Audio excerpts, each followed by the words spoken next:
Himalaya Quista Pro has superior protein whey. The healthy way to fitness. है कि संजीव बालियान हो, संगीत सोम हो, एक वो थे हमारे राणा जी हार गए चुनाव, और विक्रम थे, ये सारे दंगे की पैदाइश तो हैं। उससे पहले तो कोई नहीं जानता था। इनके पीछे ही है। और भी किसान हैं, 36 की कौम किसान है। जो किसान है वो सिर्फ जयंत को ही चाहेगा, भाजपा को नहीं जानेगा। हमारा जो मुद्दा है वो गन्ने का है, दंगे का मुद्दा नहीं है। दंगे से तो लोग छक लिए। बड़ी मुश्किल से इन 8-9 साल में जो है जाट और मुसलमान नज़दीक आ पाए हैं भाईचारा बनाने में। इनका एक बार फिर यही प्रयास है कि किसी भी तरह इस भाईचारे को तोड़ दें। तो ये सिर्फ भाजपा का प्रोपोगंडा है, बड़ बोला पर करके पहले हिंदू मुस्लिम करवाया, अब सैनी और जाट समाज के बीच में कर रहे हैं। इन चीज़ों को लोग समझ चुके हैं और इन चीज़ों को एक सिरे से नकार देंगे जी हम। आप इनसे पूछो जाके जी मंत्री जी एक लास्ट डेट ही बता दो, कब तक दंगा चलेगा, कब तक इलेक्शन दंगे के उस पर जीतोगे, शिक्षा पे आओ ना। नमस्कार, स्वागत है आपका यूपी तक में। मैं हूं संदीप सैनी। आज खतौली विधानसभा सीट के भैंसी गांव में हम मौजूद हैं। जाट बहुमूल्य ये गांव, जहां पर एक चौपाल आज जाट समाज से हमारे साथ सजी है। इस चौपाल में हर तरीके के जाट समुदाय के लोग हमारे बीच में हैं, जवान भी हैं, बुजुर्ग भी हैं। इन सब लोगों से हम बात करेंगे कि बीजेपी इस बार इस चुनाव को लेकर के दंगे की बौछार करने वाली है, क्योंकि मंत्री जी ने साफ कह दिया है कि आजम खान दंगे के आरोपी थे और उनकी सच्चाई इस उपचुनाव में हम जनता को बताएंगे। लेकिन इस चुनाव में ट्विस्ट उस टाइम आ गया जब कल कवाल गांव में दंगे से पहले जो मृत हुए थे गौरव, उनकी मां ने निर्दलीय चुनाव लड़ने का फैसला लिया है और उन्होंने बीजेपी पर बहुत से आरोप भी लगाए हैं और कहा है कि बीजेपी ने हम लोगों का और दंगे का फायदा उठाकर अपनी सरकार तो बना ली है, लेकिन आज तक हमारे काम वो नहीं आए हैं। जाट समुदाय से ही गौरव के परिवार हैं और जाट समुदाय की ये चौपाल हमारे साथ है। इन्हीं से बात करेंगे कि ये दंगा आखिर कितना इस चुनाव में हावी रहेगा और कौन इस दंगे को भुना पाएगा। जी, बहुत से लोग हमारे साथ हैं, इन्हीं से बात करेंगे आखिर इनका इस बारे में क्या कहना है। आप जवान हैं, नौजवान हैं, आप ही से बात करूंगा मैं कि बीजेपी दंगे का जिक्र इस उपचुनाव में करने की बात कर रही है, मंत्री जी ने जो स्पष्ट कह दिया है। और दंगे से पहले जो गौरव मरे थे कवाल गांव में, उनकी मां भी अब चुनाव में कूद रही है बीजेपी पर गंभीर आरोप लगा के। क्या कहेंगे इस बारे में, ये दंगा कितना कामयाब हो सकेगा? देखो भाई साहब, नाम क्या है आपका? अर्जुन अहलावत। अर्जुन जी, कितना दंगा ये इस चुनाव में कामयाब रहेगा? इसमें कोई कामयाब नहीं रहने का। देखो, दंगे से आदमी की आजीविका नहीं चलती। दंगा जो है, दंगा देख देख छक लिए 2014, 19 और 22 छक लिए। और इस टाइम उन्होंने गौरव की माता जी ने भी सबको मैसेज दे दिया कि भाई हमारे नाम का इन्होंने यूज़ करा, मिसयूज करा, ठीक है ना। इस नाम से इन्होंने चुनावी मुद्दा बुनाया है। ठीक है, पूरा समाज गौरव की माता जी के साथ में है, पर वोट में तब्दील नहीं होने का। वोट में तब्दील वो होगा कि भाई हमारा कौन मुद्दा करता है। हमारे जो मुद्दे हैं बेसिकली गन्ने के मुद्दे हैं, ठीक है ना। दंगे का मुद्दा नहीं है हमारा। हमारा जो मुद्दा है वो गन्ने का है, दंगे का मुद्दा नहीं है। दंगे से तो लोग छक लिए, क्योंकि हमारे जो एक सद्भावना रहती थी हिंदू मुस्लिम की, भाई मुस्लिम हमारे खेतों में काम कर रहे थे, एक दूसरे का सहयोग करते थे। आज वे सारे गांव छोड़ के जा चुके हैं। हम खेती कैसे करेंगे? अगर यही मुद्दा चलता रहा तो भाई हम तो ऐसी हो जाएगी, यहाँ पे खेती होनी बंद हो जाएगी इस तरह। तो ये मुद्दा बिल्कुल फेल है। ये कितना भी हिंदू मुस्लिम कर ले। और भाजपा अब एक ट्रायल और कर रही है कि सैनी और जाट समाज कर रही है। अरे सैनी हमारे भाईचारा है, वे हमारे साथ गाँव में रहते हैं, सदियों से हम उनकी शादियों में ब्याह में आते जाते रहे हैं, वे हमारे आते जाते रहे। विक्रम सैनी एक अदना सा आदमी ये कह रहा है कि भाई जिस परिवार ने हमें शुगर मिल दिए, जिस परिवार ने हमें जमीनों का मालिक बनाया, उस परिवार को क्या राजा मानत जब्त करवा दूंगा। ये सिर्फ भाजपा का प्रोपोगंडा है, बड़ बोला पर करके पहले हिंदू मुस्लिम करवाया, अब सैनी और जाट समाज के बीच में कर रहे हैं। इन चीज़ों को लोग समझ चुके हैं और इन चीज़ों को एक सिरे से नकार देंगे जी हम। पहले हिंदू मुस्लिम करवाया, अब जाट और सैनी बीजेपी करना चाहती है, ये नौजवान का कहना है। लेकिन और बुजुर्ग आदमी भी हमारे साथ हैं, इन्हीं से पूछेंगे। जी, क्या नाम है बाबू जी आपका? भैया गाँव का तो जी बाबू जी। अशोक कुमार। बाबू जी, मैं पूछना चाहूँगा कि आपको क्या लगता है बीजेपी जिस तरीके से दंगे का जिक्र इस उपचुनाव में करने जा रही है और कवाल गांव में मृतक की गौरव की मां जो है वो भी अब निर्दलीय चुनाव लड़ने वाली है, क्या ये दंगा कहीं ना कहीं इस उपचुनाव में हावी दिखाई देगा? भाई इसका तो भगवान ही जाने क्या होगा, हमें नहीं पता इसके बारे में। तो क्या कहेंगे इस चुनाव में, क्या लगता है कि ये ऊँट जो है इस बार किस करवट बैठना चाहेगा, बीजेपी की तरफ या अन्य किसी गठबंधन की तरफ? किस तरीके से, कैसे आप जो किसान के हित की सोचेगा वो वोट उसे दी जाएगी। किसान जो है गन्ने की भी उससे परेशान है, कीमत नहीं बढ़ रही गन्ने पर कभी भी, और लावारिस पशु घूम रहे हैं खेतों में, उन्हें हम तार से रोक के तो हमारे पे FIR दर्ज होगी कटीले तार लगाने पे। हमारे बच्चों को नौकरी नहीं दे पा रही है गवर्नमेंट। 3 साल की 4 साल की नौकरी कर दी है मिलिट्री की भी। कल जयंत चौधरी एक रोड शो करके एक जनसभा करने वाले हैं यहाँ पर उपचुनाव को लेकर के, क्या कहेंगे कि कितना वो असर छोड़ पाएंगे? जयंत तो जी देखो काफ़ी असर छोड़ देंगे अपना, ऐसी बात नहीं है। और जो जाट बिरादरी है वो तो इनके पीछे ही है। और भी किसान हैं, 36 की कौम किसान है। जो किसान है वो सिर्फ जयंत को ही चाहेगा, भाजपा को नहीं जानेगा। यानी कि इस बार कहीं ना कहीं गठबंधन बढ़त में जा सकती है। बढ़त में जाएगा इस बार गढ़त में जाएगा जी। और लोग भी हैं, इन्हीं से बात करेंगे। एक ये हॉकी की चौपाल हमारे साथ में है, इन लोगों से इस चौपाल में भी बात करेंगे आखिर क्या इन लोगों का कहना है। बुजुर्ग आदमी है जी, क्या नाम है आपका? योगेंद्र जी। योगेंद्र जी, क्या लगता है आपको कि दंगे का नाम लिया जा रहा है, दंगा कितना हावी इस उपचुनाव में रहेगा? देखो जी, दंगा तो इस पार्टी का एक ही मुद्दा है कि हिंदू और मुस्लिम। ये जब से ये आए दंगा है, जब से सिर्फ ये मुद्दा बना रहे हैं। बड़ी मुश्किल से इन 8-9 साल में जो है जाट और मुसलमान नज़दीक आ पाए हैं भाईचारा बनाने में। इनका एक बार फिर यही प्रयास है कि किसी भी तरह इस भाईचारे को तोड़ दें, लेकिन इस बार जो है लोग जागरूक हैं और इनके किसी भी कहने में आने वाले नहीं हैं। तो ये तो कोशिश कर लो, सियाणियों की कर लो, जाटों को तोड़ने की, या हिंदू मुस्लिम कर लो। इस बार जागरूक है मतदाता और इनके किसी भी इस तरह के उसमें नहीं आएगा जी। तो क्या लगता है कि अब की बार रुझान दंगे को भूल पाएगी पब्लिक? देखो, दंगा हुआ मुस्लिम में और जाटों में जी। अब जब दंगे को हम दोनों ही भूल गए तो और बिरादरी से तो इसका कोई लेना ही नहीं है, क्योंकि या तो दंगा हमें याद रखना था या मुसलमानों को याद रखना था, और हम ही दोनों भूल के जो है भाईचारे में आ गए। तो दंगे का तो इस पर कोई असर अब होने वाला है नहीं।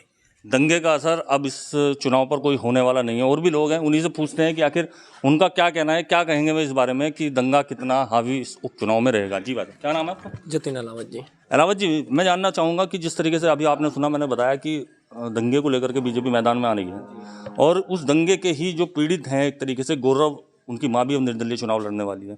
तो क्या कहेंगे कि ये दंगा कहीं ना कहीं इस चुनाव में हावी रहेगा, कुछ निष्कर्ष निकल कर आएगा इस दंगे का या नहीं?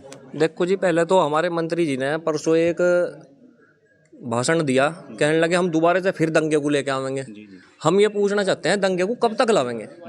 2012 में दंगा हुआ था, 2022 चल रहा, कब तक हर इलेक्शन में दंगा दंगा दंगा? आज जो है पता चला कि वो गौरव की मम्मी जो है चुनाव लड़ रही, उन्होंने ये कह दिया कि ये जो है दंगे को भुना रहे, हमारा कुछ नहीं हुआ, कोई नहीं। और दंगे से ये 2014 जीतते, 2019 जीतते। बताओ, मंत्री जी को ये बात शोभा देती है क्या? कोई शिक्षा की बात नहीं करता, रोजगार की बात नहीं करता, गन्ना मिल चल पड़ी है, कोई गन्ने का भी पेमेंट तय नहीं हुआ, रेट तय नहीं हुआ, कुछ उसकी बात नहीं करते, कोई बात नहीं करता। बस दंगे को लेकर आवेंगे हम, तो दोबारा से फिर दंगे को लेकर आवेंगे। आप इनसे पूछो जाके, जी मंत्री जी एक लास्ट डेट ये बता दो, कब तक दंगा चलेगा, कब तक इलेक्शन दंगे के उस पर जीतोगे? शिक्षा पे आओ ना, शिक्षा पे आओ, नौकरी पे आओ। कब तक दंगे को आप लोग भुनाते रहोगे? ये लोग अधिकतर यही बात कह रहे हैं कि आखिर ये दंगा कब तक चलता रहेगा और कब तक लोगों के मन में ये एक टीस बनकर चुभता रहेगा। आखिर कभी तो इसको ख़त्म होना पड़ेगा। जाट वर्सेस मुस्लिम जो इस दंगे पर हावी रहा था 2013 में, अब इन लोगों का कहना है कि मुस्लिम और जाट ये दोनों ही इसको भुला चुके हैं और ये दंगा इस बार उपचुनाव में काम नहीं कर पाएगा। जी, क्या नाम है आपका? मेरा नाम रणवीर सिंह है। आप क्या कहेंगे कि चुनाव के अंदर, इस उपचुनाव में दंगा कुछ हद तक बीजेपी भुना पाएगी दंगे को? नहीं भुना पाने की जी बीजेपी। तो क्यों बार बार आपको लग रहा है कि आप आम जनता है कि जिक्र करा जा रहा है? ये हिंदू मुस्लिम जो है ना, ये बात कह का जो है ना, ये दंगा फिसाद करवाना चाह रहे। अब का किसान इसके बहकावे में सरकार के नहीं आने के, किसान झुट्टी है बहुत ही, कि दुनिया भर के वायदे किसानों से करे, कोई भी काम नहीं कर रहे। ये कहते हैं कि हम भी थोड़े से पढ़े लिखे किसान है कि किसान की आमदनी दुगनी करेंगे।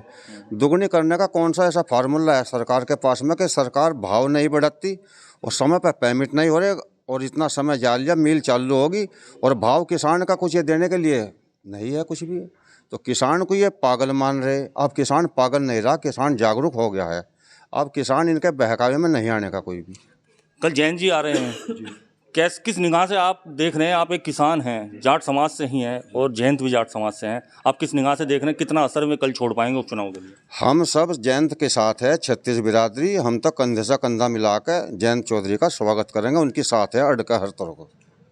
अड़कर जयंत के साथ यहाँ के जाट समाज के लोग इस बार दिखाई दे रहे हैं और कल संभवतः जो रोड शो जयंत चौधरी का और जो रैलियां कल होने वाली हैं, लगता है कि एक बहुत बड़ा मैसेज इस चुनाव में छोड़ कर जाएंगे। और लोग भी हैं, इनसे बात करेंगे आखिर ये क्या कहना चाहेंगे। जी, क्या नाम है आपका? विनय कुमार। विनय जी, आपको क्या लगता है कि इस बार दंगा कहीं दिखाई देगा इस उपचुनाव में, या जनता निष्पक्ष होकर अपने मन से वोट करेगी? यहाँ तो पहले से निष्पक्ष हैं और अब का तो और भी तूफान तरीके से रहेंगे। दंगा कहाँ है? दंगा तो हमारे योगेंद्र अहलावत जी ने बता दिया, दंगा तो भूल चुके। तो बीजेपी बार बार दंगे का जिक्र आखिर कर क्यों रही है? मंत्री जी ने भी 2 दिन पहले इस चीज़ का जिक्र करा है कि आजमवादी सोच को हम लोग जनता के सामने बताएंगे, आजम जो है दंगे के आरोपी हैं। क्या कहेंगे उनके इस बयान को? वो उनकी मर्जी है, वो मंत्री जी का बयान है, वे जाने क्या सोच के कर रहे होंगे। उनका जी माँ तो डंगर खोल के भगा दिया उन्होंने लोगों के। किसानों का, आम मजदूरों का सारा रोजगार ने छोड़ दिया। सारे सड़क पर डंगर, खेतों में डंगर, दुर्गति, तार बंद हो गए, रिपोर्ट होगी। उनकी मर्जी में तो कुछ भी बयान दे देंगे भाई। दंगे का जिक्र करना मंत्री जी की एक मर्जी है। जी, क्या नाम है आपका? मनीष। मनीष जी, आपको क्या लगता है ये दंगा भूल गई है अब जनता? हाँ, बिल्कुल भूल गई है। तो बीजेपी क्यों बार बार इस चीज़ का जिक्र कर रही है? एक बार फिर से उपचुनाव में दंगे का जिक्र कर रही है, या इस वजह से कि विक्रम सैनी की जो विधायकी गई है वे दंगे के मामले में गई है, कहीं इस वजह से तो दंगे का जिक्र नहीं हो रहा? स्टार्ट होना हो ना तो सेल्फ मारनी। मसला ये है कि संजीव बालियान हो, संगीत सोम हो, एक वो थे हमारे राणा जी, हार गए चुनाव, और विक्रम सैनी, ये सारे दंगे की पैदाइश तो हैं। उससे पहले तो कोई नहीं जानता था। और अब ये बालियान जी बच रहे हैं, इनका भी ज़्यादा दिन का नहीं है काम। बाकी इनका तो एक ही ध्येय है कि किसान को तोड़ो, कमज़ोर करो, अग्निवीर लाए। उसमें सिर्फ किसानों को ही नुकसान है, कोई शहर का आदमी नहीं जाता है फौज में, गांव के ही ज़्यादातर लोग जाते हैं। दूसरी चीज़, 3 कृषि कानून लाए थे, वो भी सभी को पता है। प्रधानमंत्री को माफ़ी मांगनी पड़ी कि भाई मुझसे गलती हो गई है, इसका मतलब गलत था वो। और उसमें भी किसानों को ही कमज़ोर करना चाह रहे थे। तो बेसिकली यही है कि ये लोग राम के नाम पे वोट चाहिए इन्हें हिंदू मुस्लिम, मतलब हिंदू मुस्लिम के नाम पे वोट चाहिए। मतलब कि ये राष्ट्र विरोधी ताकतें हैं जो आपस में लड़ाओ और राज करो की नीति पे चलते हैं। तो मुझे नहीं लगता कि आपस में लड़ाओ राज करो की नीति पर बीजेपी चलती है, ये लोगों का यहाँ कहना है। इनसे बात करेंगे कि ये दंगा अब इस चुनाव में हावी नहीं होगा, ये यहाँ के लोगों का कहना है। लेकिन इनसे एक बार और ये पूछ लें कि बीजेपी की आखिर मंशा क्या दिखाई दे रही है? क्या विक्रम सैनी को दोबारा जीवित करना चाह रही है बीजेपी? क्या दंगे का जिक्र करके एक बार और हिंदू और मुस्लिम जो कम्युनिटी हैं उनमें खटास पैदा करना चाह रही है? क्या कहेंगे लोग, और पूछते हैं इनसे। जी, क्या नाम है आपका? राहुल अहलावत। अहलावत जी, आपको क्या लगता है कि दंगा कहीं दिखाई दे रहा है? देखो 2013 में यहाँ पे दंगा हुआ था। चौधरी अजीत सिंह 2019 में चुनाव जीतने के लिए नहीं लड़े, इस हिंदू मुस्लिम की खाई को पाटने के लिए लड़े। और जब से उन्होंने यहाँ पे चुनाव लड़ा, आप देख लो 2019 से मुजफ्फरनगर जिले के अंदर कोई भी सांप्रदायिक तनाव नहीं हुआ। ये चौधरी अजीत सिंह की सबसे बड़ी जीत थी। चुनाव हारने के बावजूद भी वे अपनी मंशा में कामयाब हुए। यहाँ पे कोई सांप्रदायिक तनाव नहीं हुआ उस दिन से। ये तो भाजपा है, इन्हें तो दंगों की अब सजा बुलने तो लग रही ना। सजा का किसी मुसलमान को बुल रही, विक्रम सैनी को बुल ली, अग्गे मंत्री को बुलेगी संजीव बालियान को। ये तो सारे दंगों में पैदा हुए थे और इस दंगों में सजा बुलाने लग रही, घरों बैठेंगे सारे। यानी कि बीजेपी को कहीं ना कहीं ये समझ जाना चाहिए कि दंगा अब जनता पर कोई असर नहीं डालेगा। बाबू हुकम सिंह मरे थे, कैराना में उपचुनाव हुआ था, वहाँ पे इन्होंने दंगा और जिन्ना आए थे। जयंत चौधरी ने वहाँ पे एक बयान दिया था, कैराना में जिन्ना नहीं गन्ना चलेगा। और अब फिर मैं यही बात दोहराना चाह रहा, अब खतौली में भी दंगा नहीं गन्ना चलेगा। गन्ने के भाव तय करो, किसान के पैसे बढ़ाओ। जिन्ना नहीं गन्ना चलेगा, गन्ने के दाम अब तय करो। बीजेपी जो दंगा भुनाना चाह रही है इस उपचुनाव में, बार बार बयानबाजी हो रही है, लेकिन यहाँ की जनता का स्पष्ट रूप से साफ तौर पर कहना है कि अब ये दंगा काम नहीं करेगा और उपचुनाव में कहीं ना कहीं बीजेपी को इसका खामियाजा भी भुगतना पड़ेगा। क्योंकि 2013 दंगे के बाद से अब तक बीजेपी जो है इन दंगों को बुना कर ही अपनी सरकार बनाते आई है। लेकिन देखते हैं कि आने वाले इस उपचुनाव में आखिर होगा क्या, ये दंगा उछाल पकड़ेगा या फिर जयंत कुछ असर दिखा पाएंगे। संदीप सैनी, यूपी तक।